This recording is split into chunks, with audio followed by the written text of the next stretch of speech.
هو الذي أنشأ جنات معروشات وغير معروشات والنخل والزرع مختلفا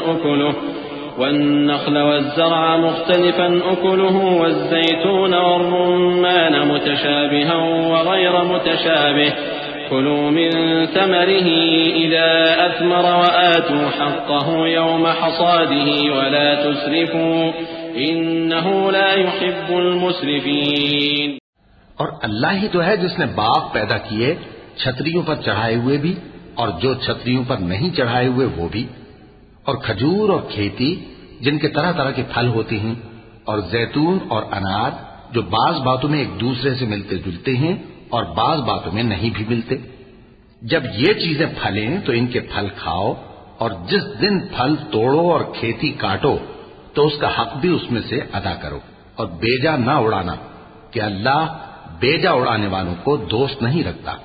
وَمِنَ الْأَنْعَامِ حَمُولَةً وَفَرْشًا كُلُوا مِمَّا رَزَقَكُمُ اللَّهُ وَلَا تَتَّبِعُوا خُطُوَاتِ الشَّيْطَانِ إِنَّهُ لَكُمْ عَدُوٌّ مُّبِينٌ 8 أزواج من الضأن 2 ومن المعز 2 قل الذكرين حرم أم الأنثيين أما اشتملت عليه أرحام الأنثيين نبئوني بعلم إن كنتم صادقين ومن الإبل 2 ومن البقر 2 قل الذكرين حرم أم الأنثيين أما اشتملت عليه أرحام الأنثيين أم كنتم شهداء إذ وصاكم الله بهذا فمن أظلم ممن افترى على الله كذبا ليضل الناس بغير علم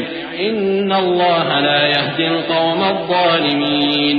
اور مویشیوں میں بوجھ اٹھانے والے یعنی بڑے بڑے بھی پیدا کیے اور زمین سے لگے ہوئے یعنی چھوٹے چھوٹے بھی، پس اللہ کا دیا ہوا رزق کھاؤ اور شیطان کے قدموں پر نہ چلو، وہ تمہارا کھلا دشمن ہے۔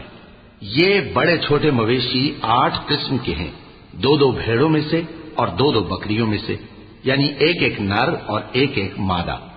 اے پیغمبر ان سے پوچھو کہ اللہ نے دونوں کے نروں کو حرام کیا ہے یا دونوں کی ماداؤں کو، یا جو بچہ ماداؤں کے پیٹ میں ہے اسے؟ اگر سچے ہو تو مجھے سند سے بتاؤ۔ اور 2 اونٹوں میں سے اور 2 گایوں میں سے، ان کے بارے میں بھی ان سے پوچھو کہ اللہ نے دونوں کے نروں کو حرام کیا ہے یا دونوں کی ماداؤں کو، یا جو بچہ ماداؤں کے پیٹ میں ہے اس کو؟ بھلا جس وقت اللہ نے تم کو اس کا حکم دیا تھا تم اس وقت موجود تھے؟ اب اس شخص سے زیادہ کون ظالم ہے جو اللہ پر جھوٹ باندھے تاکہ بے جانے بوجھے لوگوں کو گمراہ کرے۔ کچھ شک نہیں کہ اللہ ظالم لوگوں کو ہدایت نہیں دیتا۔